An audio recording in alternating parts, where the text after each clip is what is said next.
मैंने तो पहले हेल्दी। ये सुना था ब्रांड डंगरों को डालते हैं, कैटल्स को डालते हैं, चोकर है ना। एग्जैक्टली। ठीक है। चावल और गेहूं की खेती में जितना पानी बर्बाद होता है, जितना सॉइल खराब हो रही है, पराली भी जलाई जाती है। सो ये चावल और आटा, गेहूं जितना डिमांड में आएगा, उतना सप्लाई बढ़ाने के लिए अब हमारे धरती में कितना पानी रह गया। हाँ हमारी बिल्कुल। सॉइल की जो लेयर है वो नीचे जा चुकी है। राइट। आने वाले जनरेशन्स को ये चीजें नहीं मिल रही। बिल्कुल। ऑक्सीजन खरीदना पड़ेगा। My God. हम लोग ज्यादा एक्सपेक्टेशंस करके कि हम्म। हमें हॉट फ्लैशेस हो रहे हैं, हमें हार्मोनल चेंजेस हो रहे हैं, हमें स्ट्रेस, डिप्रेशन, एंजाइटी हो रही है। हम्म। अब ये है सारी मेंटल चेंजेस। क्योंकि हमें पता है। ये मेंटल चेंजेस है, हम्म। फिजिकल नहीं है। हाँ। अनफॉर्चुनेटली किसी को दिखेगा नहीं। सो आप एक स्लाइस मैंगो कट जरूर ले लें। हम्म। मतलब फैट डाइट्स ना करें, अपना हम्म। ध्यान रखें। इस टाइम पे आपको बोन बैंकिंग करनी होती है, ओके। हड्डियों का ख्याल। क्योंकि ना कैल्शियम्स बन रहे हैं, ना विटामिन डी बनेगा अच्छे से। तो रागी में फॉस्फोरस है, कैल्शियम है, आयरन है। 1 कप दूध में आपको कुछ 150 ग्राम कैल्शियम मिलेगा। जी। लेकिन अगर आप उतना ही रागी लेते हैं तो आपको 310 ग्राम कैल्शियम दिस इज मिलता है। Almost double. यस। लेकिन अल्कोहल ना तो उसमें सिंगल कोई न्यूट्रिएंट है, ना हम्म। उसकी बॉडी में कोई रिक्वायरमेंट है। हम्म। उसका नुकसान ही नुकसान है, लीवर से लेके मतलब आपके हर एक, हर एक अंग को आपके है। रिलेशंस भी खराब होते हैं, डेफिनेटली आपके टेस्टोस्टेरोन पे भी फर्क आता है बट मेल्स।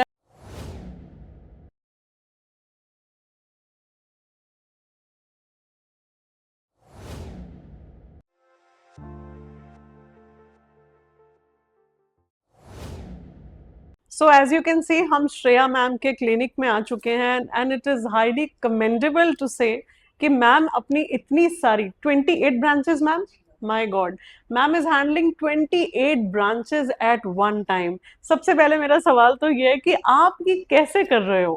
कैसे कर रहे हो? Because it's a passion. और जब आपको कोई चीज स्ट्रेस नहीं लगती है, पैशन लगता है, तो आप कर लेते हो क्योंकि आप उसको एंजॉय करते हैं।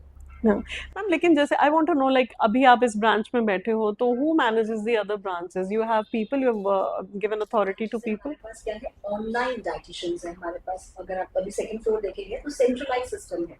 ओके। सो अभी मेरे पास एक रिसर्च टीम की आपने देखा होगा, अल्पना मैम बैठे जी। हैं जी। एचआर में। जी। सो ऐसे ही हमारे पास डॉक्टर्स हैं, साइंटिस्ट हैं। हम्म। सो वो लोग मेरे से आके फॉर्म्स दिखाते हैं और हर वेडनेसडे मेरा उनके साथ डे होता है। ओके। तो जितने भी हमारे पास क्लाइंट्स होंगे, ऑल वेयर, चाहे वो ऑनलाइन, कोई इंटरनेशनल हो, डोमेस्टिक हो, बंगाली हो, गुजराती हो, ओके। वो सबके डाइट्स मैं एक हफ्ते में एक बार बनाती हूँ। ओके। फिर मैं उनको दे देती हूँ। फिर राइट। जो उसमें पर्सनलाइज और चेंजेस करने होते हैं वो फिर आगे मीडिएटर डाइटिशियन होती है।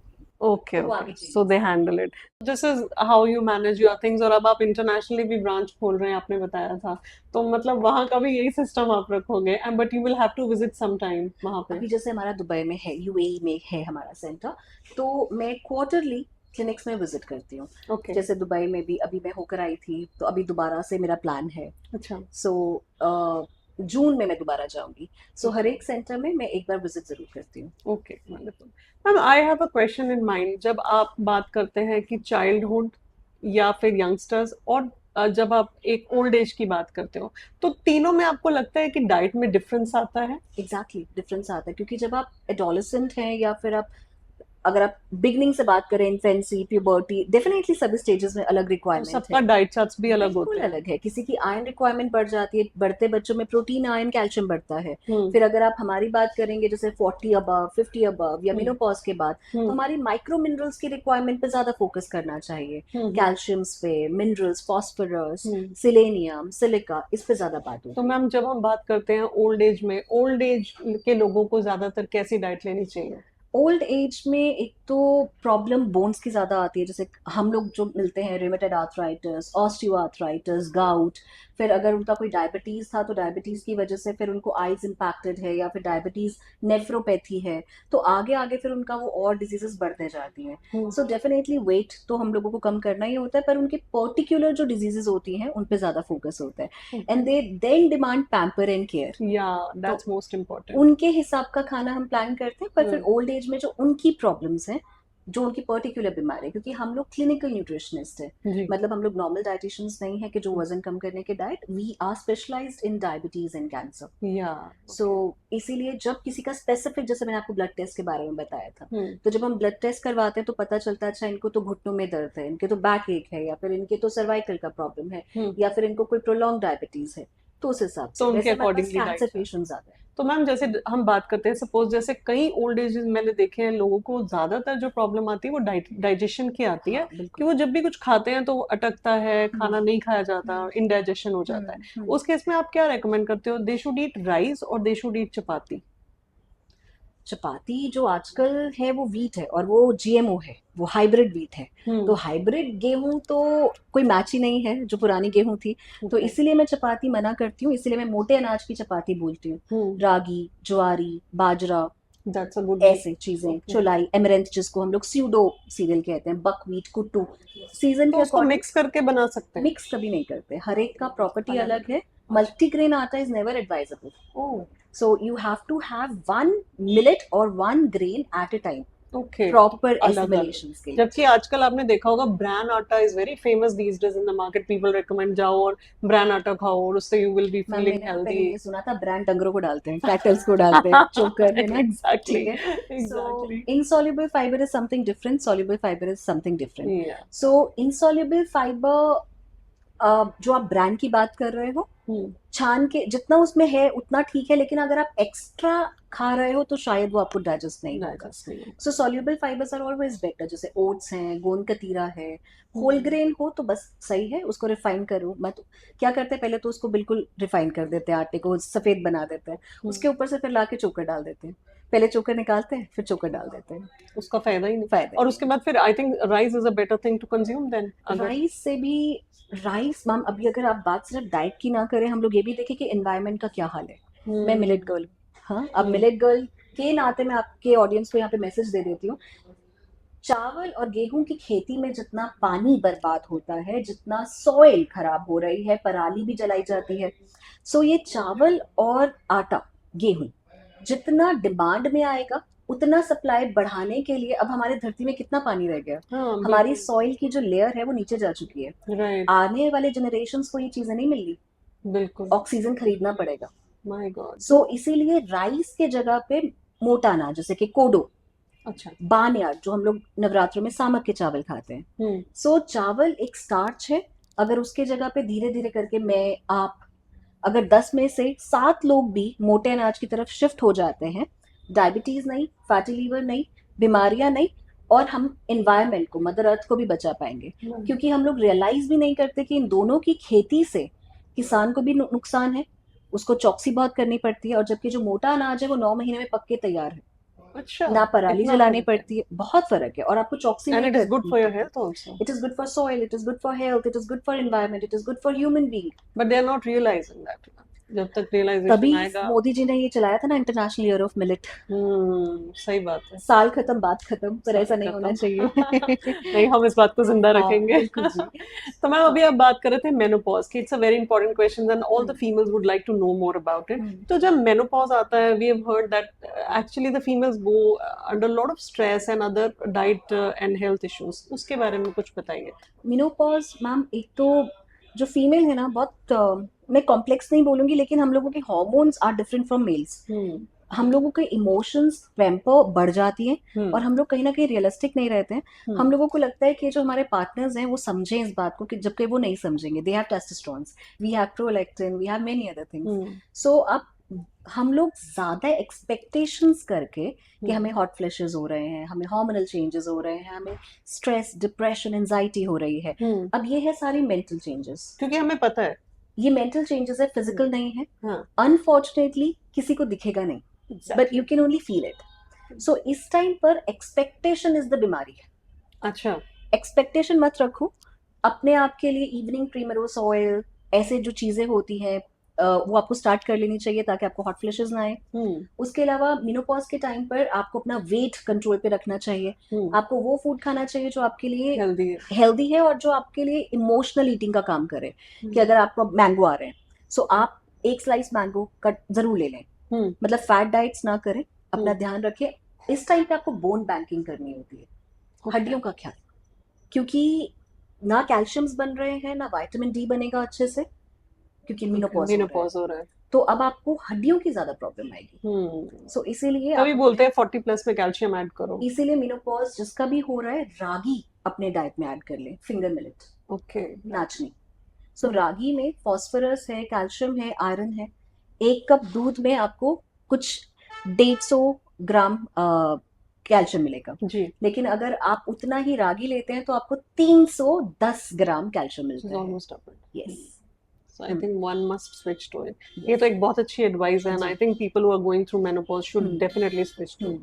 एक बहुत अच्छा सवाल है। मैम, हाइट, वेट और एज के अकॉर्डिंगली भी आप डाइट चार्ट बनाते हो, या एक सिर्फ डाइट चार्ट ब्लड टेस्ट के रिपोर्ट के अकॉर्डिंगली आप रेडी करते हो? डेफिनेटली हाइट, अगर जैसे मेरी हाइट 5 फीट है तो मेरी जो कैलोरीज है वो कम हो जाएंगी। अगर मेरी हाइट 6 होती तो उस हिसाब से कम हो जाती। तो बीएमआई मैटर करता है, और बीएमआई के लिए हाइट वेट स्क्वायर तो एक फॉर्मूला है ही है। सो हाइट, वेट, आपका फ्रेम बॉडी का, एथलीट बॉडी है, लीन बॉडी है, कैसी बॉडी है, उसके हिसाब से डाइट्स बनते हैं। When we go to weddings, we see that newlywed couples are more prone to consuming alcohol, क्योंकि आजकल कल्चर ऐसा हो चुका है कॉर्पोरेट्स का कि they are very used to, they are very prone to alcohol, any kind of hard drinks. तो इस केस में आप क्या recommend करते हो? Does it affect their family life also? I mean their future babies also? Yes, definitely. Alcohol तो मुझे नहीं पता कैसे स्टेटस सिंबल बन गया, लेकिन अल्कोहल ना तो उसमें सिंगल कोई न्यूट्रिएंट है, ना उसकी बॉडी में कोई रिक्वायरमेंट है। उसका नुकसान ही नुकसान है, लीवर से लेके मतलब आपके हर एक आपके रिलेशंस भी खराब होते हैं। डेफिनेटली आपके टेस्टोस्टेरोन पे भी फरक आता है मेल्स के लिए। स्टेटस सिंबल, यू नो, मेरे ख्याल से ये बहुत स्टुपिडिटी है कि इसको हम लोग स्टेटस सिंबल बोलते हैं। सो ऐसा नहीं होना चाहिए, और कोई भी अल्कोहल हेल्दी नहीं है, पर हम ये कहते हैं कि बेटर देन वर्स्ट। सो अब लोग जैसे बियर पीते हैं, उसमें सबसे ज्यादा कैलोरीज है, तो वो लोग फिर क्या टकीला या फिर विस्की या फिर ऐसे चीजों पे शिफ्ट हो जाते हैं। सो ऐसे कुछ कैलोरीज हैं कि आप किसी अल्कोहल में कम है, तो लोगों को क्या लगता है कि वो वाली रील ज्यादा देखेंगे जिसमें उनको सुनने को मिल गया कि अच्छा आपकी ब्रांडी में कम था या आपकी टकीला में कम है। मतलब देयर इज नो गुड और बैड अल्कोहल, लेकिन अगर आपको चूज करना पड़े तो we can choose a better one. Tequila में कैलोरीज कम है। टकीला में कैलोरीज। और आजकल बात करें तो vegan diet, veg diet, non veg, तो हमने सुना था ये वेगन डाइट भी अब ऐड हो गया है, तो इसके बारे में थोड़ा सा मिसकंसेप्शन क्या है? जैसे हम लोग पहले बात कर रहे थे कि आजकल दूध में बहुत मिलावट है, बोवाइन ग्रोथ हार्मोन डाला जाता है। वही हार्मोन जब हम लोग लेते हैं, स्पेशली लेडीज, तो वो हमारे भी हार्मोनल इम्बैलेंसेस हो जाते हैं। सो लोगों को पता चल रहा है कि लैक्टोज जो एक शुगर है दूध में, that is giving you diabetes, और सर्टन एज के बाद बच्चों को दूध की जरूरत है। और कुदरत इतना अच्छा है कि कुदरत ने बोला जब ह्यूमन बेबी को दूध चाहिए तो ह्यूमन माँ ही उसको दूध देगी। अब एक भैंस का बछड़ा, गाय का बछड़ा, उसने ऐसे बड़े होना है, ऐसे बड़े होना है, और उसके अंदर कितने स्टमक है? हमारे अंदर एक स्टमक है। हमारी रिक्वायरमेंट एनिमल दूध की नहीं है। अच्छा।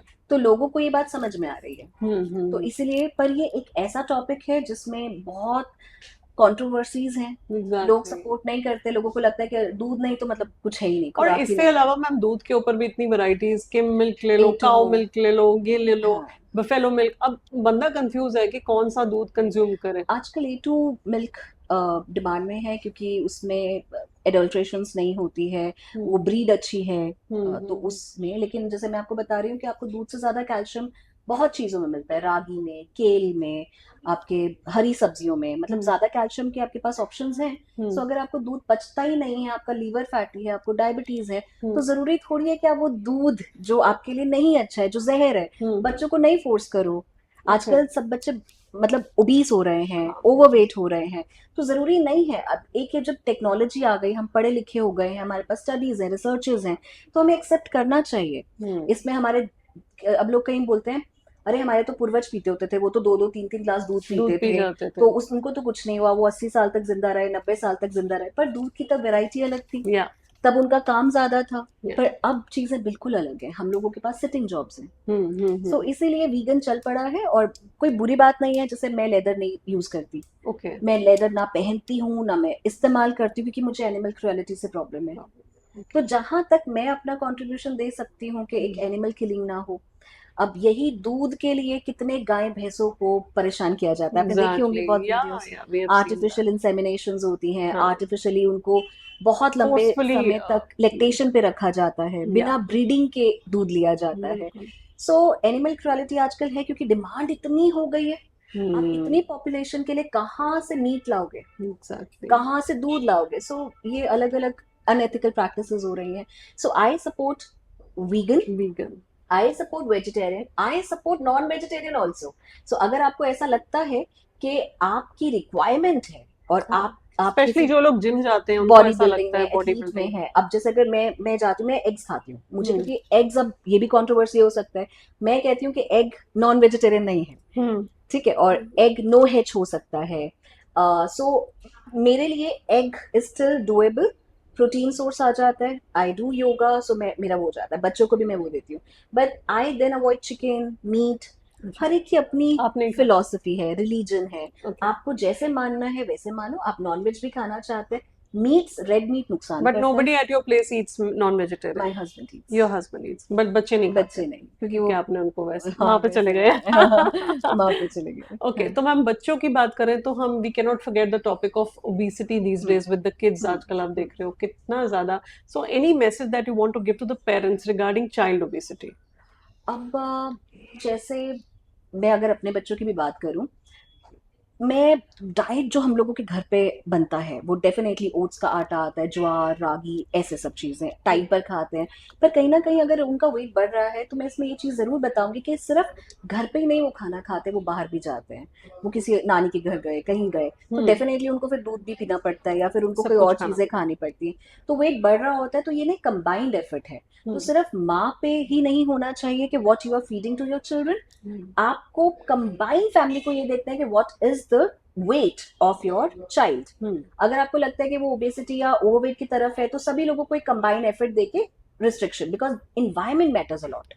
अगर हम्म। आपके इन्वायरमेंट में चिप्स हैं, बिस्किट है, आप बच्चों से कैसे एक्सपेक्ट कर सकते हो कि आप वो मत खाओ? बोल। सो आप इन्वायरमेंट चेंज करो, फर्स्ट थिंग।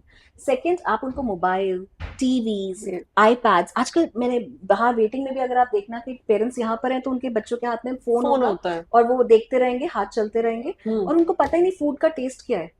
उनको ये नहीं पता कि उनकी भूख खत्म हो चुकी थी क्योंकि उनका सिग्नल नहीं जा रहा माइंड में। So they are just eating my without god. Knowing the taste of the food. Exactly. And this has become the habit, क्योंकि वर्किंग पेरेंट्स है।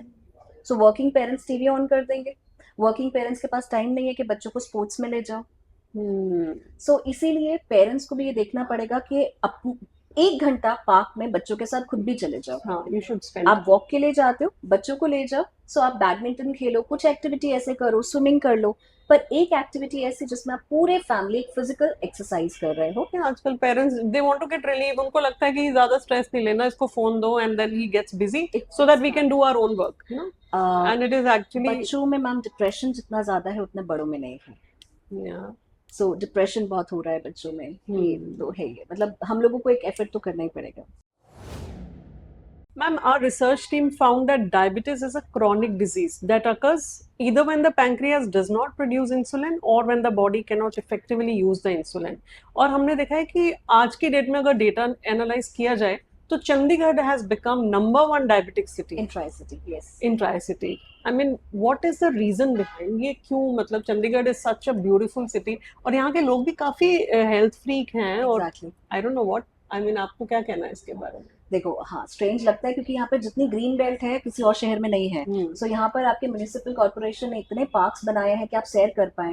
यहाँ पे सुपर फूड्स की नॉलेज है, मिलेट्स की नॉलेज है, बेस्ट डाइटिशियन चंडीगढ़ में बैठी है ना? उसके बाद So, भी उसके बाद भी डायबिटीज।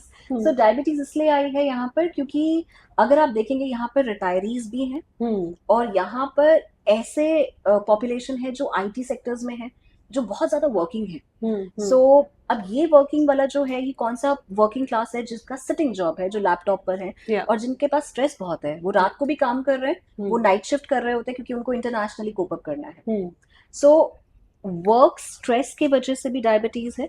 दूसरा यहाँ पर सोशलाइजेशन, ओके, का बहुत बड़ा, जैसे आप बोल रहे हैं कि अल्कोहल पीना पड़ता बहुत है। ज्यादा, फिर बहुत उसके बाद जो अल्कोहल नहीं पीता वो ये कहता है मैं उससे मिलने गया था मीटिंग में, उससे मुझे चाय ऑफर कर दी, चाय में तो चीनी थी, मैं उसको नहीं बोल सकता, शर्म आती है। वो बोलेंगे अरे ये क्या डाइट पर है, डाइट पर है, लोग हंसेंगे। सो एक ये जो एक आधी तो प्रेशर है शर्म आ ना, जाती है। हाँ ये प्रेशर चाहे डायबिटीज चाहे कोई भी बीमारी करता ही है। सो हम्म, यहाँ पे लोग मीटिंग्स बहुत करते हैं, यहाँ पर ऐसे गवर्नमेंट क्लास है जिसको कहते हैं व्हाइट कॉलर क्लास। या सो ये लोग क्या करते हैं, मीटिंग्स बहुत है, तो मीटिंग्स में क्या है, आप हर बार चाय ले आओ, और किसी से मिलने भी जाओगे चाय, चाय कॉफी, कॉफी, चाय चीनी, कॉफी, उसके साथ क्या है, बिस्किट्स। बिस्किट्स। और आपके पास इराटिक टाइम स्केड्यूल्स हैं, आपके पास खाने को नहीं है, तो डायबिटीज हो रहा है। फिर आपने यहाँ पे मेंशन किया था कि एक डायबिटीज है जहाँ पे पैनक्रियास बहुत कम इंसुलिन हार्मोन प्रोड्यूस कर रहा है, हम्म, एक बिल्कुल नहीं कर रहा, उसको हम कहते हैं या तो बच्चों में है तो जुवेनाइल, या अदरवाइज इंसुलिन डिपेंडेंट। हम्म। सो इंसुलिन डिपेंडेंट में तो हाँ डेफिनेटली आपको बाहर से हेल्प चाहिए होगी, पर अगर आप अपने डाइट में प्रोटीन ज्यादा रखें, फाइबर ज्यादा रखें, हम्म, तो आपको हेल्प हो जाती है, आप अपने डाइट से ही अपने डायबिटीज को मैनेज कर सकते हैं। हम्म। अगर आपका HbA1c 10 से नीचे है, तो अगर आपके बॉडी में इंसुलिन बन रहा है तो आप उसको रिवर्स कर सकते हैं डायबिटीज को। ओके, अभी भी जैसे अगर काउंसलिंग चल रही है, उधर एक पेशेंट ने 2 ही हफ्ते में अपना डायबिटीज कंट्रोल कर लिया। ओके। सो चंडीगढ़ में एक और बहुत अच्छी चीज है कि लोगों के पास एक्सेसिबिलिटी है डाइट्स की। तो ये अपना जैसे ही पता चलता है ना कि जेनेटिकली थी और मेरा HbA1c 6 आ गया, मैं प्री डायबिटिक हूँ, या 7 आ गया, मैं प्री डायबिटिक हूँ, तो वो अच्छा, फटाफट से रीच करते हैं डाइटिशियंस के पास और अपने डाइट को चेंज करके एंड दे बॉडी कैन को रिवर्स। रिस्पेक्ट। हाँ, is diabetes reversible? Yes it is reversible ma'am. अच्छा। और कंट्रोलेबल है, अगर आपका इंसुलिन डिपेंडेंट है, अगर आपका डायबिटीज मतलब नॉन इंसुलिन है, तो आप उसको रिवर्स कर सकते हैं।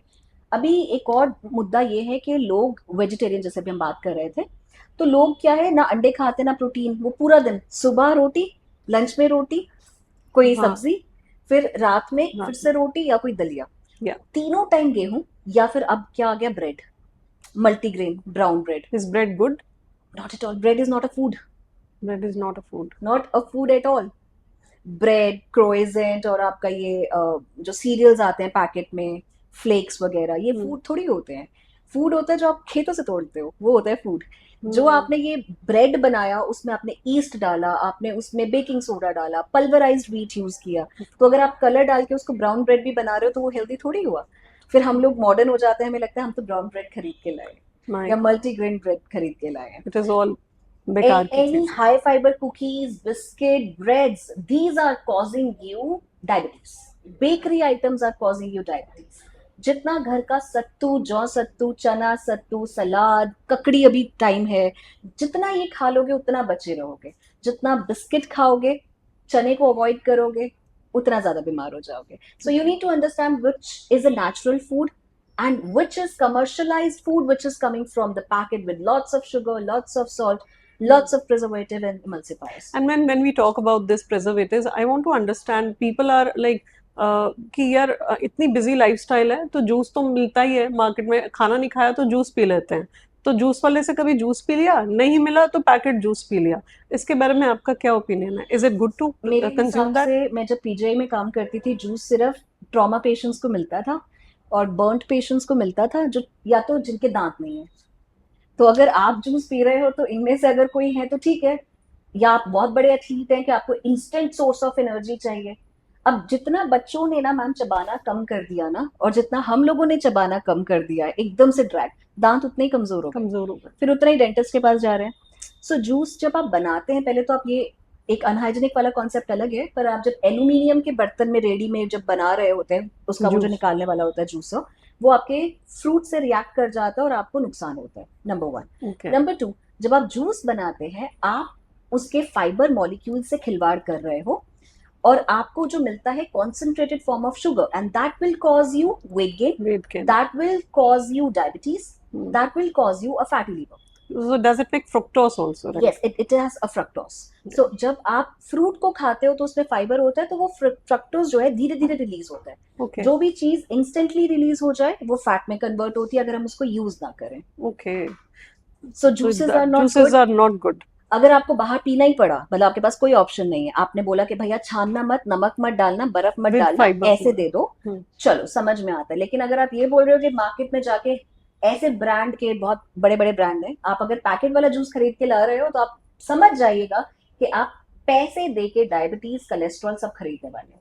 क्योंकि ये सारे जूसेस में अगर आप पढ़ेंगे भी ना फ्लिप करके तो उसमें पल्प है, बहुत कम परसेंट, उसमें शुगर है, अगर लिखा भी होगा ना नो एडेड शुगर, तब भी मैम वो जो पल्प वगैरह में जो इसमें तो चीजें आएगा हैं ही उसमें आएगा। बहुत प्रिजर्वेटिव है, एमल्सिफायर्स हैं।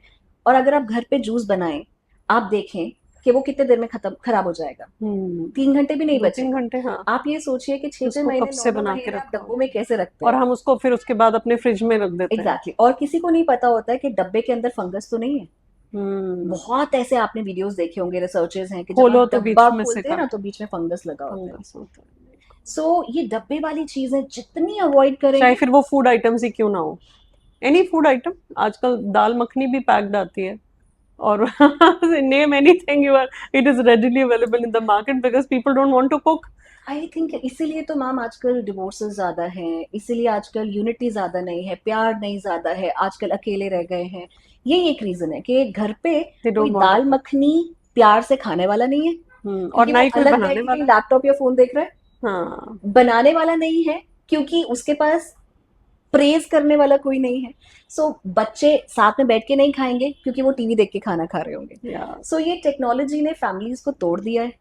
दाल मखनी डब्बे में आती है, फिर उसके ऊपर लिखा होता है mom's kitchen. Mom's kitchen, that's the funniest part of it, mom's kitchen, mom's या। किचन। सो हमें ये बात को समझना पड़ेगा कि हमें पुराने बर्तन, मिट्टी के बर्तन, लोहे के बर्तन, या पुराने विचार, नीचे बैठ के खाना खाना, जूते बाहर उतारना, ये सब फॉलो करना पूजा चाहिए। करना, थैंक यू करना खाने से वी पहले, हार्डली थैंक, या। पुराने अनाज पे, मोटे अनाज पे वापस आना, टाइम पर सोना, सुबह सैर करने जाना, कपल्स। अब आप देखो कि कोई कपल आपको पार्क में मिलता है, हार्डली बहुत कम, हाथ पकड़ के जा रहे बहुत हैं कम। या हाथ पकड़ के जिम कर रहे हैं ना।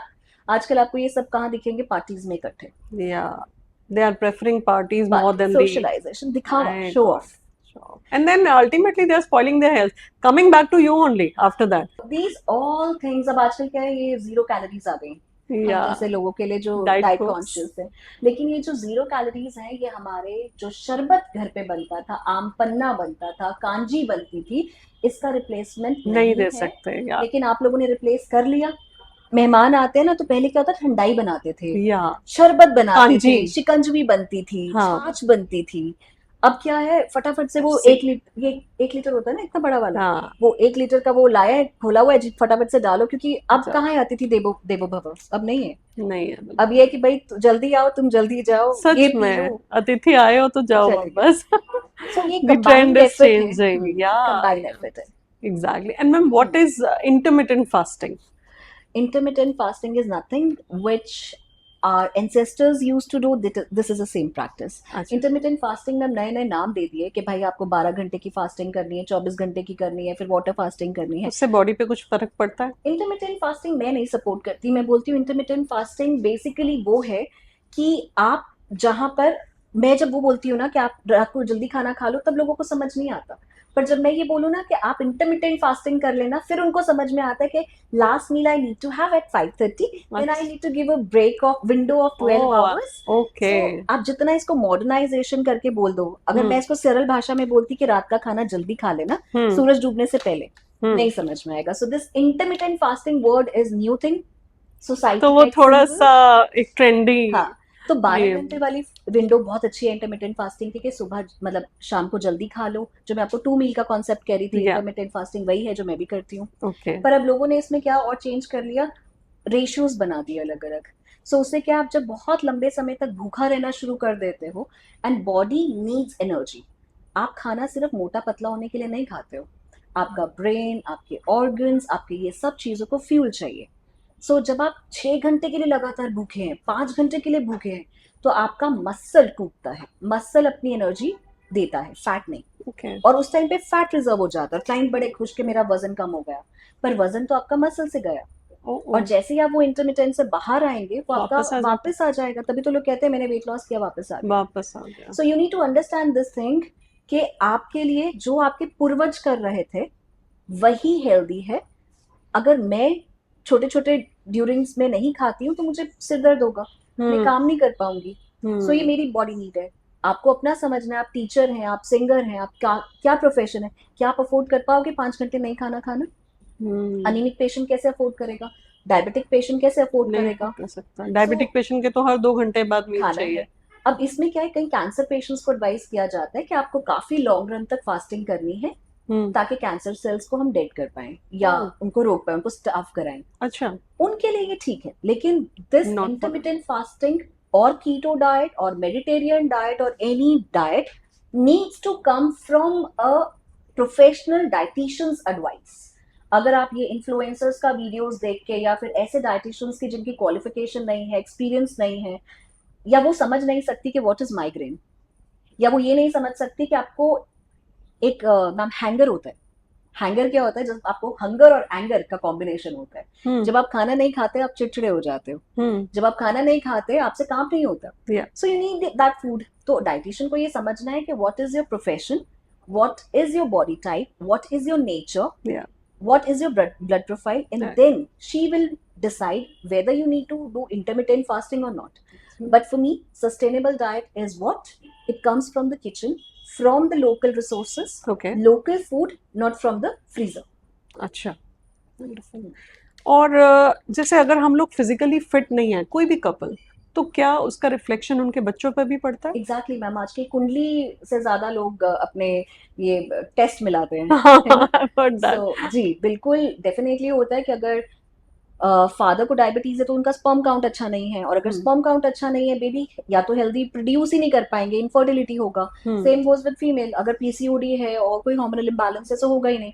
डिप्रेशन पेशेंट्स हैं, वो कोई और मेडिसिन खा रहे हैं, एंटी डिप्रेसेंट्स खा रहे हैं, एग क्वालिटी भी सफर है, स्पर्म क्वालिटी भी इम्पैक्टेड है। फिर थैलेसीमिया वगैरह माइनर मेजर वो तो बिल्कुल जेनेटिक कंडीशंस है। अगर किसी के फैमिली में डाउन सिंड्रोम है तो डेफिनेटली वो डॉक्टर्स देखते हैं। तो जेनेटिक प्रॉब्लम्स एक अलग बात है, लेकिन अगर आपके लाइफस्टाइल कोमॉर्बिडिटीज हैं, ब्लड प्रेशर, कोलेस्ट्रॉल, डायबिटीज, अगर ये चीजें हैं तो डेफिनेटली आप तब कंसीव करें जब आप financially, body wise, mentally, physically, mentally, financially, जब आप कपल तीनों चीजों में हेल्दी हो तो आप बेबी कंसीव करें। नहीं तो उसका असर बच्चे पे आएगा। No matter. I had conceived my second baby. He is now 5 years old. When I was 36. Okay. So. But you were okay to go with everything. I mean, my egg was good. I was healthy. Yeah. So age is just the number. If you're keeping up your muscles good, if you are active, it's okay. क्योंकि आजकल ma'am आपको पता ही है कि घर वालों का ही कितना प्रेशर होता है। When a couple gets married, उसके अगले साल से शुरू हो जाते हैं ना, अभी गुड न्यूज दे दो, गुड न्यूज दे दो, जबकि कपल रेडी नहीं होता, वाकई फाइनेंशियली भी रेडी नहीं होता और बॉडीली भी रेडी नहीं होता, क्योंकि उनके इंटरनली बहुत सारे इश्यूज चल रहे होते हैं जो वो अपने पेरेंट्स से हेजिटेट करते हैं डिस्कस करने से। लेकिन एक तरफ उनको ये भी लगता है कि अगर हमने इस एज तक नहीं कंसीव किया तो आगे हमें इश्यूज आ जाएंगे। I don't know. Just for a joke मैं आपको बता देती हूँ कि आपके इतने बड़े किले नहीं है कि आपका वंश आगे नहीं चलेगा। तो पहले वो ऐसा होता था कि जी हमें वंश आगे चलाना है। तो लोगों को ये भी समझना पड़ेगा कि पॉपुलेशन का क्या हाल है, बीमारियों का क्या हाल है। कोविड में हम लोगों ने अपना कैसे इलाज किया, कैसे बचे।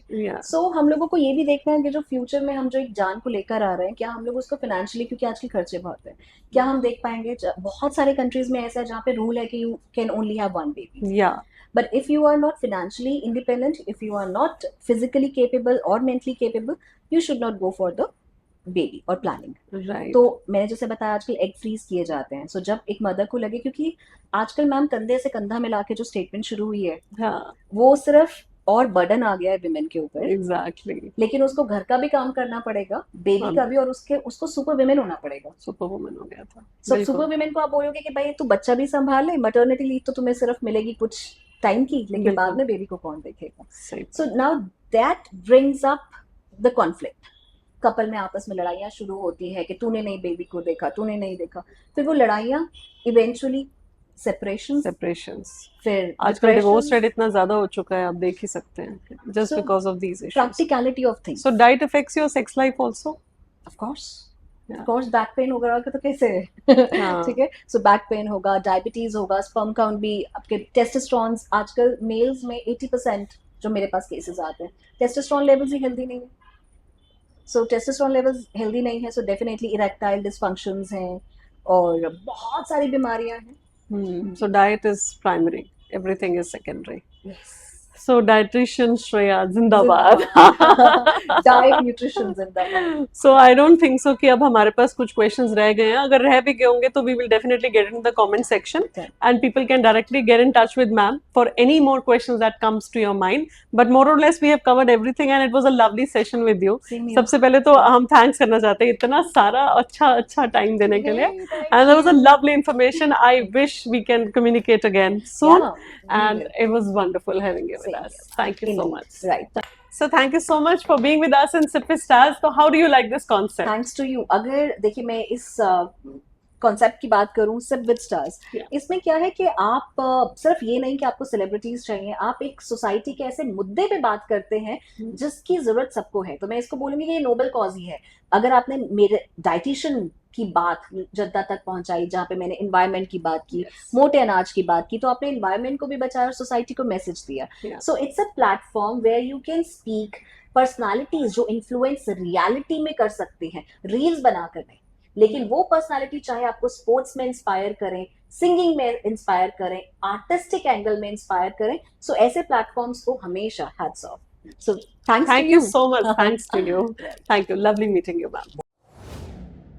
So thank you so much for being with us and motivating us. क्योंकि आपकी मोटिवेशन, आपका सपोर्ट ही है जो हमें चलते रहने की इंस्पिरेशन देता है. अगर आप होंगे तो बहुत कुछ होगा. So please do not leave my channel before you subscribe it and share it with your loved one. क्योंकि एक इंफॉर्मेशन किसी से शेयर करना कोई मुश्किल बात नहीं है, लेकिन इस एपिसोड को बनाना और आपको लोगों के साथ जोड़ना थोड़ा मुश्किल है.